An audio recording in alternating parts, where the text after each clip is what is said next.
بسم اللہ الرحمن الرحیم الحمدللہ رب العالمین وبہ نستعین وصلی اللہ وسلم علی سید الانبیاء والمرسلین وعلی آلہ واصحابہ اجمعین ومن تبعہم بإحسان الی یوم الدین اما بعد۔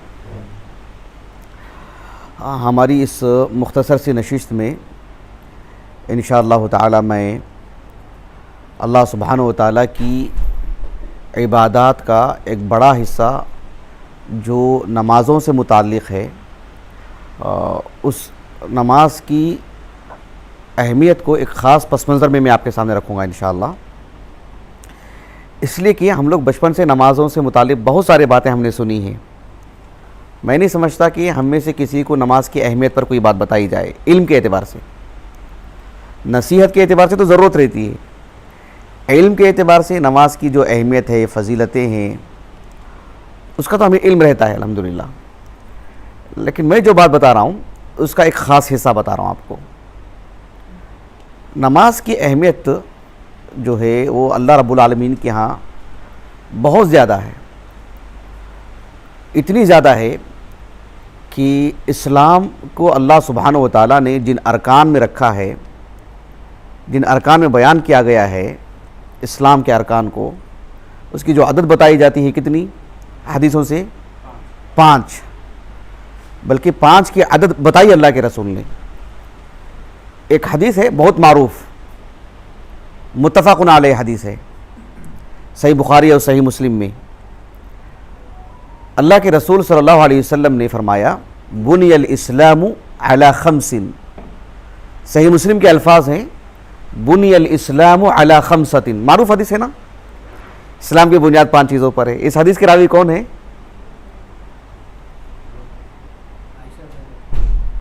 اس حدیث کے راوی کون ہے؟ بنی الاسلام علی 5، عمر رضی اللہ عنہ یا ان کے فرزند عبداللہ بن عمر بن خطاب رضی اللہ عنہما؟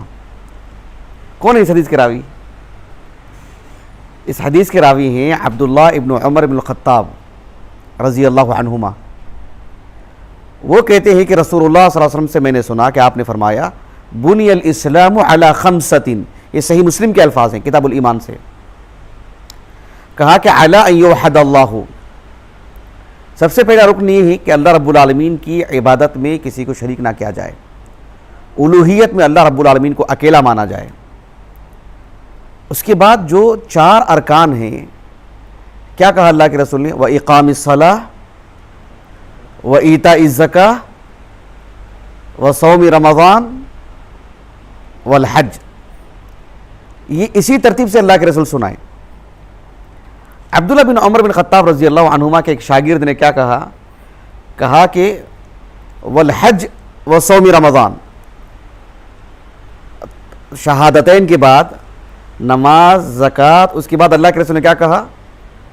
روزے کا ذکر فرمایا، الصوم وصوم رمضان والحج۔ لیکن ان کے ایک شاگرد نے کہا والحج وصوم رمضان، حج کو پہلے بیان کیا اور صوم رمضان کو آخر میں بیان کیا۔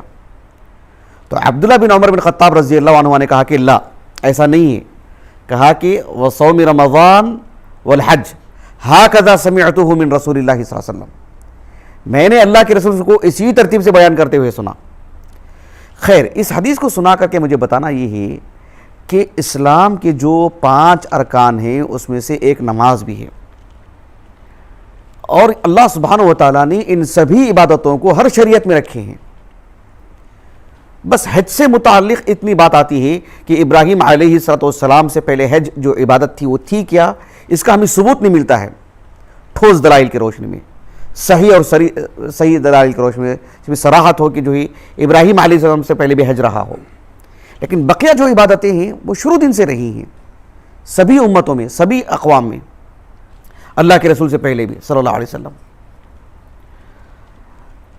آپ علیہ السلام کی شریعت میں نماز جیسی عبادت ہے، صرف اتنی بات نہیں ہے، ہر شریعت میں اللہ رب العالمین نے نماز اس عبادت کو رکھے۔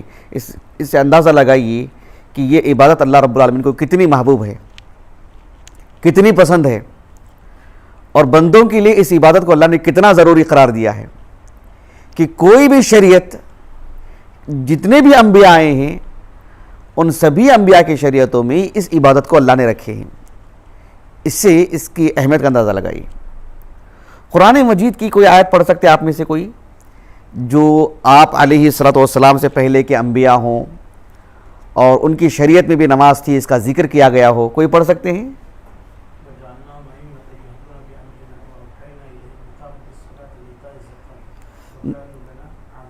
نہیں نہیں نہیں.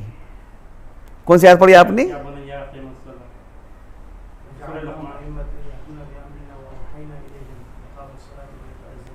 کہاں ہے؟ دیکھیں آیت، یہ قرآن کی آیت ہے، وہ ذرا دیکھیے، بتائیے کہاں ہے.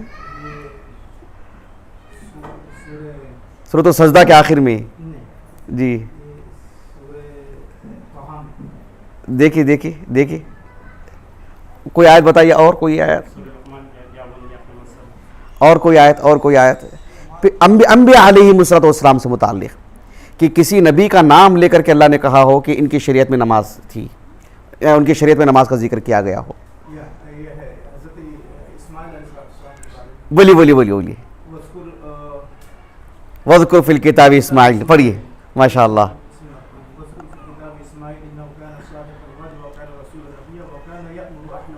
ماشاء اللہ، بارک اللہ فیکم. یہ سورہ مریم کی آیت ہے. اور کوئی آیت کریمہ ابراہیم علیہ الصلوۃ والسلام سے متعلق کوئی بتا سکتے ہیں؟ جی، جو انہوں نے دعا کی. اللہ رب العالمین نے سورۃ ابراہیم میں کہا، ابراہیم علیہ الصلوۃ والسلام جب اپنی بیوی ہاجر کو اور ان کے فرزند بالکل شیرخوار بچے اسماعیل کو علیہ الصلوۃ والسلام جب کعبۃ اللہ میں لا کر کے چھوڑا تو کیا کہا اپنی؟ سورہ ابراہیم کی آیت کریمہ ہے، ربنا انی اسکنت من ذریتی بواد غیر ذی زرع عند بیتک المحرم ربنا لیقیموا الصلاۃ، ربنا لیقیموا الصلاۃ. تو اللہ رب العالمین نے ابراہیم علیہ السلام کے قصے میں اس بات کو بھی ذکر فرمائے کہ نماز ان کی شریعت میں تھی. اپنی اولاد کے لیے دعا کی انہوں نے چند آیتوں کے بعد اسی صورت میں ہے، رب اجعلنی مقیم الصلاۃ ومن ذریتی ربنا وتقبل دعا.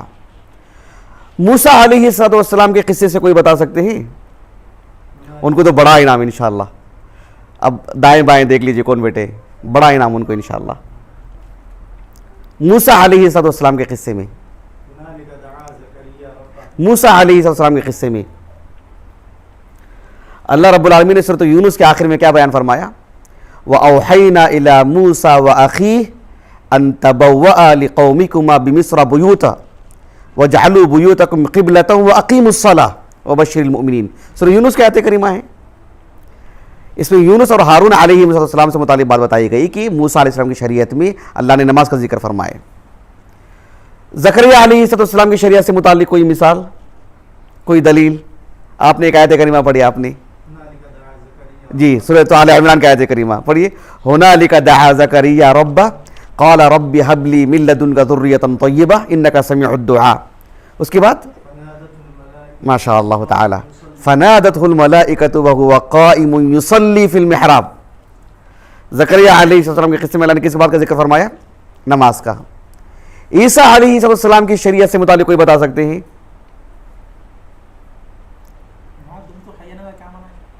جب تک میں زندہ رہوں. جی عیسیٰ علیہ السلام کی زندگی سے متعلق سورہ مریم کی آیت کریمہ ہے، وَجَعَلَنِي مُبَارَكًا أَيْنَمَا كُنْتُ وَأَوْصَانِي بِالصَّلَاةِ وَالزَّكَاةِ مَا دُمْتُ حَيًّا. وَأَوْصَانِي بِالصَّلَاةِ، اللہ نے مجھے نماز کی وصیت کی ہے، تاکید یہ حکم دیا ہے. دیکھ رہے ہیں آپ، اللہ رب العالمین نے پچھلی شریعتوں کا ذکر فرمایا اور کہا کہ اس میں بھی اللہ رب العالمین نے اس عبادت کو رکھی ہے. یعنی اس عبادت کو اللہ رب العالمین نے جو انبیاء کے قصے بیان فرمائے ہیں اس میں اس عبادت کو خصوصی اہمیت کیا ہے، خصوصی طور پر ذکر کیا اللہ رب العالمین نے.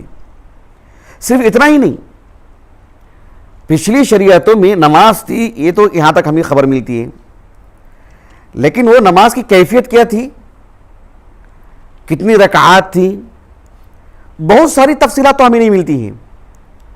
لیکن اتنا ذکر تو ضرور ملتا ہے کہ پچھلی شریعتوں میں جو نماز تھی اس میں رکوع اور سجدے بھی تھے.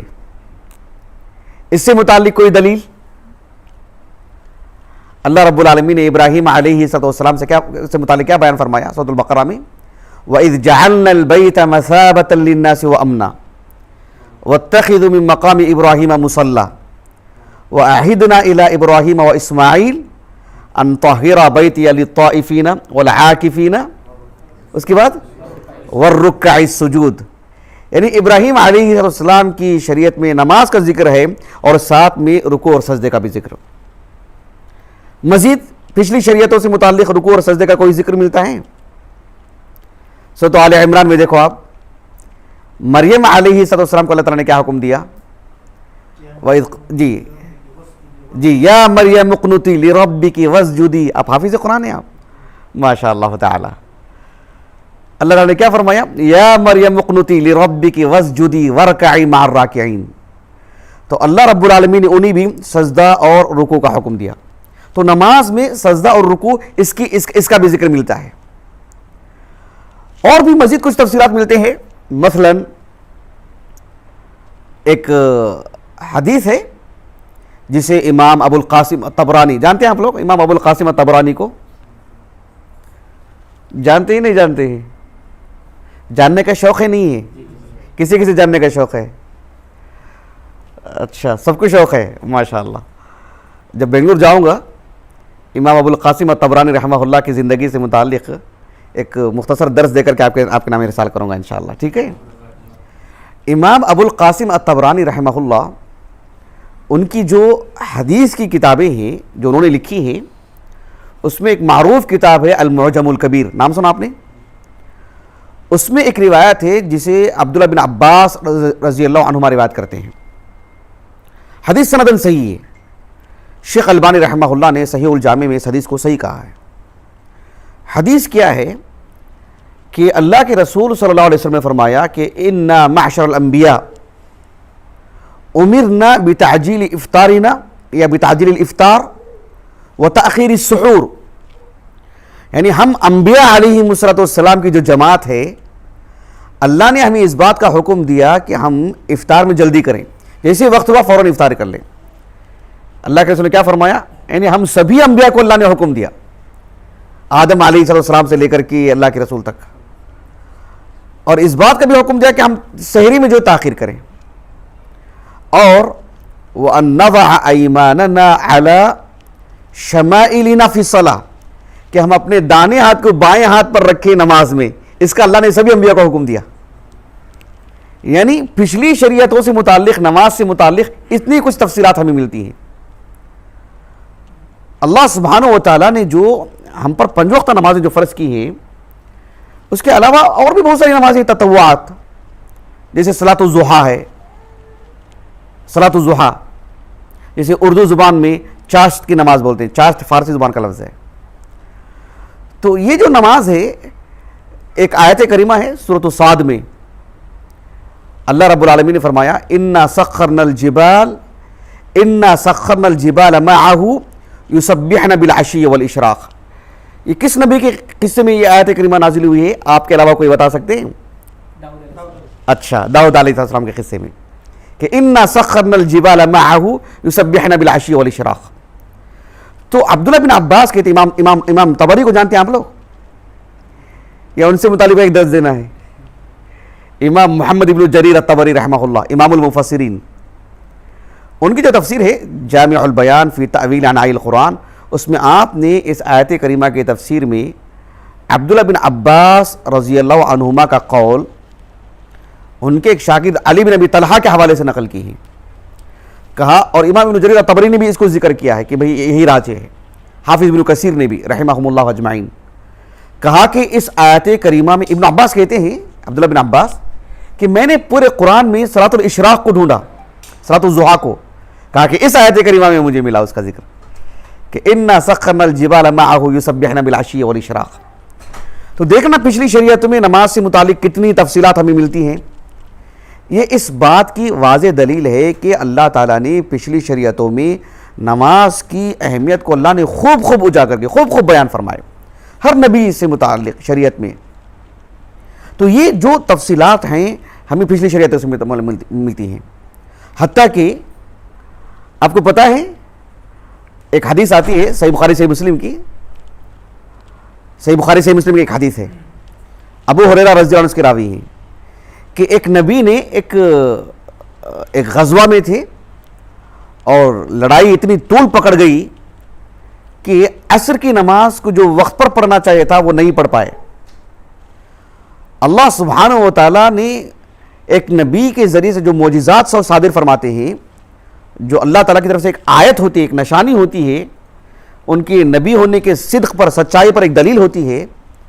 انہوں نے سورج کو حکم دیا کہ جو وہ رکا رہے. کتنی بڑی بات ہے، سبحان اللہ. پھر جنگ سے فارغ ہو کر کے آپ سبوں نے نماز پڑھی عصر کی، پھر سورج غروب ہوا. لیکن اس حدیث میں کس نماز کا ذکر ہے؟ عصر کی نماز کا. یعنی پچھلی شریعتوں میں نماز سے متعلق جو تفصیلات ہیں، چاہے وہ نماز کا ذکر ہو، یا نماز میں رکوع اور سجدے کا ذکر ہو، قیام کا ذکر ہو، یا نماز میں جو ہے قیام کا بھی ذکر ہے. فنادت الملائکۃ وہو قائم یصلی فی المحراب، قائم، نماز میں قیام کا ذکر ہے، رکوع کا ذکر ہے، سجدے کا ذکر ہے، داہنے ہاتھ کو بائیں ہاتھ میں رکھنے کا ذکر ہے، عصر کی نماز کا ذکر ہے، اشراق کی نماز کا ذکر ہے. تو پچھلی شریعتوں میں نماز سے متعلق جو تفصیلات ہیں یہ سب بتا رہی ہیں کہ اللہ رب العالمین نے خصوصی اہتمام کیا ہے ان سب چیزوں کا. نماز سے متعلق اللہ کی پسندیدہ عبادت ہے. اگر میں یہ سوال کروں میرے نفس سے یا آپ سے کہ ہم اپنے رب سے محبت کرتے ہیں کہ نہیں کرتے ہیں، کوئی نہیں، ایسا تو کوئی نہیں کہے گا، کوئی نہیں کہے گا، اور وہ جھوٹا بھی نہیں ہے. اللہ سے محبت کی جو بات ہے دل میں وہ رہتی ہے، اس میں کوئی کم کوئی زیادہ. لیکن اللہ سبحانہ و تعالیٰ سے جو محبت ہے، اس محبت پر اترنا، قائم رہنا، اس قول کو عمل میں ڈھالنا، یہ ایک بہت بڑی توفیق ہے اللہ رب العالمین کی طرف سے. اس لیے کہ اللہ رب العالمین کی ایک پسندیدہ عبادت ہے، اس کا خوب اہتمام ہونا چاہیے. اور یہاں جتنے لوگ بیٹھے ہیں، خصوصی طور پر جو گھر کے سرپرست ہوتے ہیں، ان پر یہ بڑی ذمہ داری عائد ہوتی ہے کہ اپنے گھر والوں سے متعلق، نماز سے متعلق رتی برابر بھی غفلت نہ برتیں. میں ایک مثال دیتا ہوں کہ نماز کی اہمیت سے متعلق سرپرستوں پر کتنی ذمہ داری عائد ہوتی ہے. ایک مثال میں آپ کو دیتا ہوں، یقین مانیے آپ بولیں گے کہ بھئی اس سے بڑی مثال تو کوئی ہو ہی نہیں سکتی، اس سے واضح دلیل تو کوئی ہو ہی نہیں سکتی کہ سرپرستوں کو اتنا اہتمام کرنا پڑتا کہ اپنے ماتحتوں کے لیے. آپ کا نام کیا ہے جی؟ اشفاق. جناب اشفاق صاحب نے ایک آیت کریمہ پڑھی آغاز میں، سورہ مریم کی. اللہ رب العالمین نے اسماعیل علیہ السلام کا قصہ ذکر کیا، کہا کہ وَاذْكُرْ فِي الْكِتَابِ اسماعیل إِنَّهُ كَانَ صَادِقَ الْوَعْدِ وَكَانَ رَسُولًا نَبِيًّا. اس کے بعد کیا ہے؟ اللہ تعالیٰ نے کیا فرمایا؟ وَكَانَ يَأْمُرُ أَهْلَهُ بِالصَّلَاةِ، کہ اسماعیل علیہ السلام اپنے گھر والوں کو نماز کا حکم دیتے تھے. اہل علم کہتے ہیں کہ نماز کا حکم دینا ایسا نہیں ہے کہ جو ہے آج ہمارے گھرانوں میں جو سرپرست ہیں ان کو بار بار بولنا پڑتا اپنے بچوں کو، ایسا نہیں ہے. ایک نبی کی بات ہے. نبی کا جو گھرانہ ہوتا ہے اس میں کتنی تربیت ہوتی ہے، کتنا دینی ماحول ہوتا ہے، اللہ رب العالمین کا کتنا نام لیا جاتا ہے. 24 گھنٹے ہمہ وقت جو ہے اللہ رب العالمین کی یاد میں رہتے ہیں اللہ کے نبی. ان کو بھی حاجت ہوتی ہے کہ اپنے گھر والوں کو بتاتے رہیں، ضرورت پڑتی ہوتی ہے، حاجت ہے اس کی. یعنی نبی کا گھرانہ بھی تربیت سے خالی نہیں ہو سکتا. ایسا نہیں کہ نبی کا وجود ہی ان کے گھر والوں کو ڈھال دے گا، ایسا نہیں ہے. بولنا پڑتا ہے کہ نبی کا گھرانہ بھی جو ہے محتاج ہے تربیت کا. بات واضح ہو رہی اس آیت کریمہ سے اہل علم نے کہا. اور دوسری بات کیا ہے، آپ میں سے کوئی عربی زبان سیکھ رہے ہیں؟ کوئی عربی زبان سیکھ رہے ہیں آپ میں سے، یا کسی نے سیکھا ہے؟ عربی زبان کے قاعدے کی روح سے وَكَانَ يَأْمُرُ، كَانَ يَأْمُرُ، یہ جو یأمرو جو ہے نا اس کو کہتے ہیں، یعنی یہ فعل مضارع ہے. آپ نے اگر پڑھا ہوگا تو آپ کو معلوم ہوگا. اس کے شروع میں کانا آیا ہے جس میں استمرار کا معنی آتا ہے. کون سا معنی؟ مسلسل کرنا، مسلسل کرنے کا معنی ہے. تو اللہ نے کیا فرمایا؟ وَكَانَ يَأْمُرُ أَهْلَهُ بِالصَّلَاةِ، مسلسل مسلسل مسلسل کام کرتے تھے اپنی بیوی بچوں پر. مسلسل ہر نماز کے لیے بولنا پڑتا تھا، نماز کے علاوہ بھی بولنا پڑتا تھا. تو سرپرستوں پر جہاں ذمہ داری ہے وہاں انہیں ہمت نہیں ہارنا چاہیے، یا انہیں مایوس نہیں ہونا چاہیے. ایک سے 2 مرتبہ بول کر کے انہیں بار بار بولنا پڑے گا ان کو. اس لیے کہ اللہ تعالیٰ نے کیا فرمایا؟ وَكَانَ يَأْمُرُ أَهْلَهُ بِالصَّلَاةِ، اپنے گھر والوں کو مسلسل حکم دیتے تھے بار بار. ایسا نہیں کہ ایک دو مرتبہ بول دی تو ایسا معاملہ حل ہو گیا، نہیں، بار بار مسلسل. تو ایک مربی جو ہوتا ہے، گھر کا سرپرست جو ہوتا ہے، انہیں بار بار کرنا پڑتا ہے. مثال کے طور پر اگر بچے ناشتہ نہیں کرتے ہیں، ماں باپ نہیں پوچھتے، سامنے ہو تب بھی پوچھتے ہیں، کسی ملک میں جا کر کے کام کرتے ہیں وہاں بھی پوچھتے ہیں فون کر کے آج کھانا کھائے نہیں کھائے، جب بھی بات کرتے ہیں پوچھتے ہیں، مسلسل پوچھتے ہیں. ایک وقت میں نہیں پوچھتے، دوپہر میں بھی پوچھتے ہیں، رات کے کھانے میں بھی پوچھتے ہیں، دیگر ضروریات کے لیے بھی پوچھتے ہیں، مسلسل پوچھتے ہیں. وہ پوچھنا ان کی اپنائیت ہے، پوچھنا ان کا فرض بھی ہے، ان کی شفقتیں ہیں. لیکن جو چیز انہیں آخرت میں محروم کرے گی جنت سے، اللہ کی رضامندی سے، اللہ کی دیدار سے، اللہ کی جنت سے، یا ان کو ذلیل کرنے والی جو چیز ہے، اس سے متعلق کتنی مرتبہ بولنا پڑے گا، بار بار بولنا پڑے گا. سونے سے پہلے بھی پوچھنا پڑے گا کہ نماز پڑھے کہ نہیں پڑھے. اچانک ملاقات ہو گئی، پوچھنا پڑے گا کہ ظہر کے بعد ملاقات ہو رہی، ظہر پڑھے کہ نہیں پڑھے. یہ لازمی چیز ہے، ضروری چیز ہے یہ. اس لیے کہ کل قیامت کے دن اللہ سبحانہ و تعالیٰ ایک بندے کا جو سامنا کرے، ایک بندہ جب اللہ کا سامنا کرے گا فردن ہر بندے سے اللہ رب العالمین ایک کر کے بات کریں گے. تو اللہ سبحانہ و تعالیٰ جب ایک بندے کا ایک عقیدہ ہوتا ہے، اس کا ایک ایمان ہوتا ہے، اور اس کی جو اعمال ہوتے ہیں، اعمال میں سب سے پہلا جو حساب کتاب ہوتا ہے وہ اسی کا ہوتا ہے، نماز کا ہوتا ہے. میں آپ کو ایک حدیث سناتا ہوں جو امام ابو داؤد السجستانی رحمہ اللہ اپنی السنن کی کتاب الصلاح میں، لیکن جو یہی حدیث سنن ترمذی میں بھی ہے ابواب الصلاح کی بالکل اواخر میں، اس میں قدر زائد الفاظ ہیں اور اس کا پس منظر بھی کچھ اور ہے. ایک صاحب ہیں تابعی جن کا نام ہے قبیصہ بن حریث.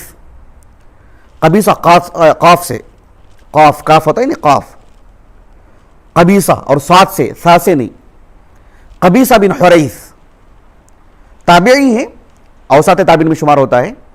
60 پر 7 ہجری سنہ وفات ہے آپ کا، یعنی 60 پر 8 ہجری کو عبداللہ بن عباس کا انتقال ہوا، ان سے 1 سال پہلے انتقال ہوا ان کا، ایک تابعی کا، قبیصہ بن حریث. یہ بصرہ کے تھے، یہ کہاں کے؟ بصرہ کے. یہ کہتے ہیں کہ میں جو حدیث میں سنانے جا رہا ہوں آپ کو، یہ حدیث سندن صحیح، شیخ البانی نے صحیح کہا اس حدیث کو. قبیصہ بن حریث صدوق راوی ہیں. وہ کہتے ہیں کہ میں مدینے کو آیا، قدمت المدینہ، مدینے سے مراد جب مطلق مدینہ بولتے ہیں تو مدینہ نبویہ معروف، ہر مسلمان جانتا ہے. کہا کہ قدمت المدینہ، میں مدینہ طیبہ آیا. اور مدینہ طیبہ جب یہ آئے، اکثر بڑی تعداد میں صحابہ تھے نا، صحابہ تھے، تابعین تھے، یعنی اللہ والوں کی بڑی تعداد تھی، نیک لوگوں کی بڑی تعداد تھی. لیکن پھر بھی انہوں نے اللہ سے دعا کی کہ اللہم یسر لی جلیسا صالحا، اے اللہ میں مدینے کو آیا ہوں، مجھے کسی نیک ساتھی کی صحبت عطا فرما، ایک نیک انسان کی صحبت عطا فرما. کتنی بڑی بات ہے، اللہ اکبر. عام بات ہے یہ، مدینے کو آ کر کے دعا کر رہے ہیں. میں کسی سے بھی مل جاؤ، اللہ والے ہیں، اور خاص کر اس دور کی اگر بات کریں تو کہا کہ اللہم یسر لی جلیسا صالحا. دعا کی انہوں نے. کہتے ہیں کہ دعا کا نتیجہ یہ ہوا کہ اللہ رب العالمین نے مجھے ابو ہریرہ رضی اللہ عنہ کی صحبت عطا کی. کہا کہ فجلست الی ابی ہریرہ، ابو ہریرہ رضی اللہ عنہ کی صحبت میں رہا. میں نے ابو ہریرہ رضی اللہ عنہ سے میں نے کہا، اب دل کی بات بتا رہے ہیں، ایک محبت ہوتی ہے نا اپنے استاد سے، اپنی دل کی بات بتا رہے ہیں کہ سألت اللہ ان یرزقنی جلیسا صالحا، میں نے اللہ سے دعا کیا تھا کہ اللہ مجھے ایک نیک ساتھی عطا فرما. دیکھو اللہ رب العالمین نے مجھے آپ کو عطا کیا ہے. اس کے بعد انہوں نے کہا کہ فحدثنی بحدیث سمعتہ من رسول اللہ صلی اللہ علیہ وسلم.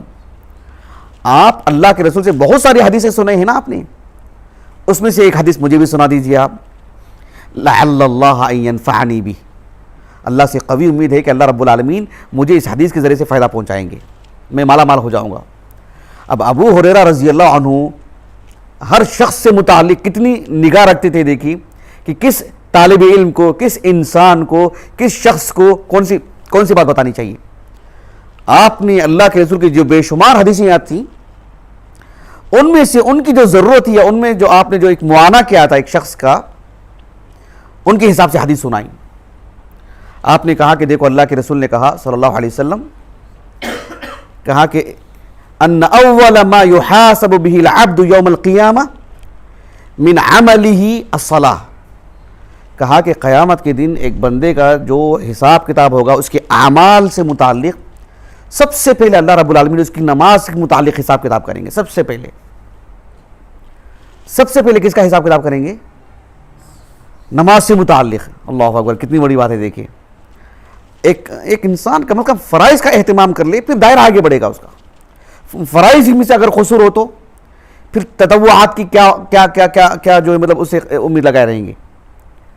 تو اللہ کے رسول صلی اللہ علیہ وسلم نے فرمایا کہ سب سے پہلے اس کا حساب کتاب ہوگا. آپ صلی اللہ علیہ وسلم نے فرمایا فَإِن صَلُحَتْ فَقَدْ أَفْلَحَ وَأَنْجَحَ، نمازیں اگر اس کی درست ہو جاتی ہیں، فرض نمازیں، تو پھر وہ کامیاب ہو گیا، وہیں سے کامیاب ہو گیا. وہ اس کی کامیابی تو اس کو ہو گئی، گویا کہ اس کی کامیابی، گویا کہ بقیہ چیزیں جو ہے مطلب بعد میں، گویا کہ اس اعتبار سے اس کے لیے جنت کا فیصلہ ہو چکا ہے. سبحان اللہ. وَإِن فَسَدَتْ، اس کی دیگر عبادتیں تو ہیں لیکن نماز اگر اس کی جو خراب ہے، فرض نمازوں میں جب مطلب خوب سے خوب جو کمی ہے، فرض نمازیں نہیں پڑھا ہے، آپ صلی اللہ علیہ وسلم نے فرمایا کہ فقد خاب و خسر، وہ پھر تو وہ مکمل طور پر نقصان میں ہے، وہ ابھی گھاٹے میں ہے وہ. لیکن اللہ رب العالمین کی رحمت کا معاملہ وہاں بھی ہوگا اس مسلمان سے بھی. اللہ تعالیٰ ملائکہ سے کہیں گے اس کے نوافل ہیں گا، دیکھو جس سے بھرپائی ہو سکے. سمجھ رہے اس بات کو؟ تو یہ اتنی عظیم عبادت ہے، اس سلسلے میں ہماری غفلت نہیں ہونی چاہیے. اگر اللہ سبحانہ و تعالیٰ کی توفیق، اس کے فضل و کرم سے ہم نے علی الاقل فرائض کا اہتمام کرتے آ رہے ہیں تو اللہ سے ثبات قدمی مانگنی چاہیے اور تطوعات کی بھی توفیق مانگنی چاہیے. اگر فرائض میں کمی ہے، نقصان ہے، تو اللہ رب العالمین ہمارے اپنی آنکھوں کے سامنے پچھلے چند سالوں سے کتنے لوگوں کو اللہ رب العالمین نے موت دی ہے. ہمیں اللہ نے زندگی دی ہے، ہم باحیات ہیں. تو ہماری آنے والی کوئی بھی نماز نہیں، اس سے کوئی چوک نہیں ہونی چاہیے. انشاءاللہ رمضان سے نماز کا اہتمام کریں گے نا انشاءاللہ. شعبان کا رہنے دیں، رمضان سے تو کریں گے نا انشاءاللہ. شعبان سے کریں گے، ہاں کل فجر سے انشاءاللہ. ٹھیک ہے انشاءاللہ. بارک اللہ فیکم. ہمارے جناب اشفاق صاحب کو انشاءاللہ ایک خصوصی انعام دیں گے انشاءاللہ، کیونکہ اکثر جواب آپ ہی نہیں دیے. ہاں انشاءاللہ تعالی، اور اکثر جواب میں نے بھی دیے ہیں. ہاں ٹھیک ہے انشاءاللہ. بارک اللہ فیکم. سبحانک اللہم و بحمدک، اشہد ان لا الہ الا انت، استغفرک و اتوب الیک.